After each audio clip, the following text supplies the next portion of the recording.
Speech tonight. The title of the speech is Use Fear as a Guide, and I'd like to introduce Jessi Mendoza. Yay, Jessi.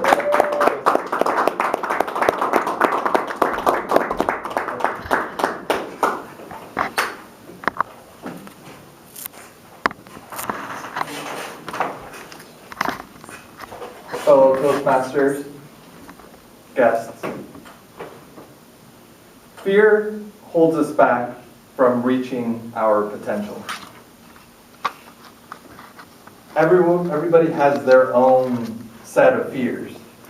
Some of us may be a little bit more aware of them than others, but we all have them. We're programmed early on in our childhood in one form or another. And these can manifest in many different ways. Fear of not being good enough, fear of trying really hard and still not being good enough, fear of failure, fear of not being loved or not being approved of others. There's many of them. But whatever the case may be, we still have all these dreams that we want to be doing. We want to go write something, go create something, go after that business, or purchase your dream home. It's amazing how these fears can hold us back from even taking that step forward and having enough courage to still go through with it. We could use fear as an indicator. We could use fear like, oh, this is actually something that I see it and I'm still going to pursue through it. And not see it just, here's where I'm going to stop and not go through with it and always be in this little circle and be handcuffed to fear. So today I would make the case that we could use fear as a signal that we need to pursue further and use it as something to be more curious about and approach it as opposed to just simply backing out of it. This year, there's two different things that have been changing my perspective on life. One of them is a close friend and coworker passed away earlier this summer. And that really hit me. It hit me because it reminded me of how short life really is. I mean, she taught me so much, and I relied on her very, very heavily to help teach me.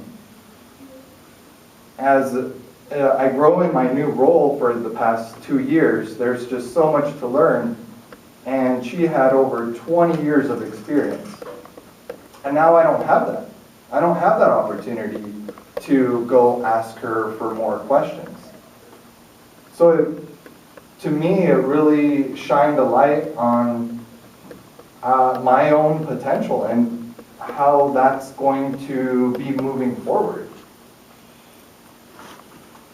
The other really big life-changing thing, my wife here is Raina, and as some of you know, we're actually expecting our first baby later this year.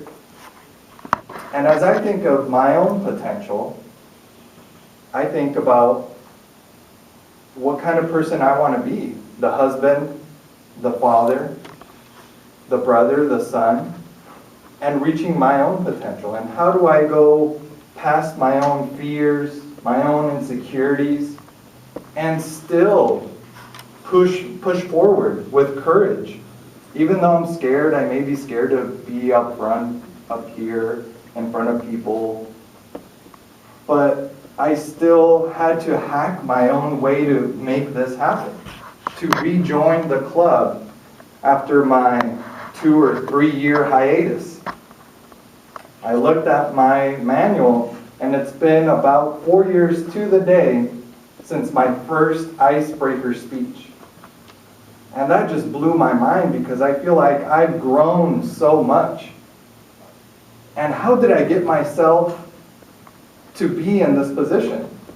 To rejoin Toastmasters and finish that last speech. Finally, check that off and get my competent communicator. But I had built it up in my own head. I had built it up to this last speech. It had to go perfectly. I couldn't afford to make any mistakes. And growing up, my dad, he would point out all of these different things that I would do wrong. No, you mowed the lawn wrong. There's a huge chunk missing over there. Go do it all over again.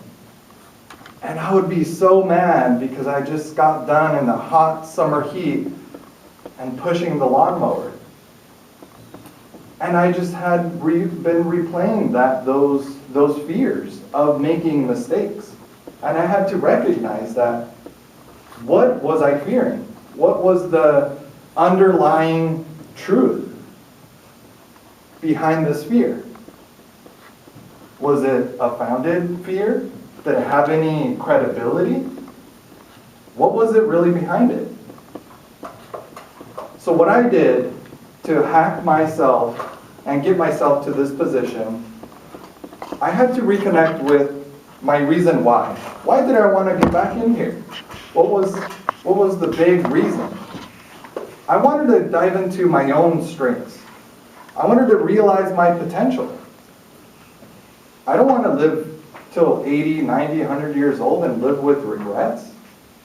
That's the one thing that actually pushes me. I use that to push me past my own fear, because I could use my own fear of regrets in the future and use that to my power now. The other thing that I did, I actually told my wife I wanted to join Toastmasters again. I told friends, the whole trio right here. I told Vicky, I told Mary, I told Luke, I'm going to join Toastmasters again. So I built in accountability to those who support me and help me and have helped me for many years. Friends that support me and want to see the best for me, I use that to my advantage. And that's been a really, really big part of me being able to come back and surpass these fears and not let them necessarily hold me back from realizing what I could be or what I could become. Because it's still developing my skills, and I know that communication, everything we do goes back to communication and relationships. And at the end of the day, at the end of life, that's what we do in life. We communicate, we connect, we relate, and we serve. And that's what life is about. We want to be able to serve people. Service above self, right? And that's, to me, is something so big and much higher than myself. Especially bringing a little one into this world, it forces me to think beyond myself. And it's not just about me. I actually was being accountable to them, to those closest to me, and that actually I pinned at. I leveraged that to my advantage in many different ways. In closing, don't let those fears, those false fears, hold you back from who you can become. Because there is nothing back there. You built it up yourself. And at the end, you feel so much lighter. Even now that I'm getting it out there, I already feel like 100 pounds lighter. It's not as bad. It's more about facing it, recognizing it, still respecting it, but using it as a signal and seeing, okay, it's fear. Putting it in its place and still pushing forward because you know why you're heading down that path. It's for a bigger purpose, a purpose beyond yourself. So let's ask you.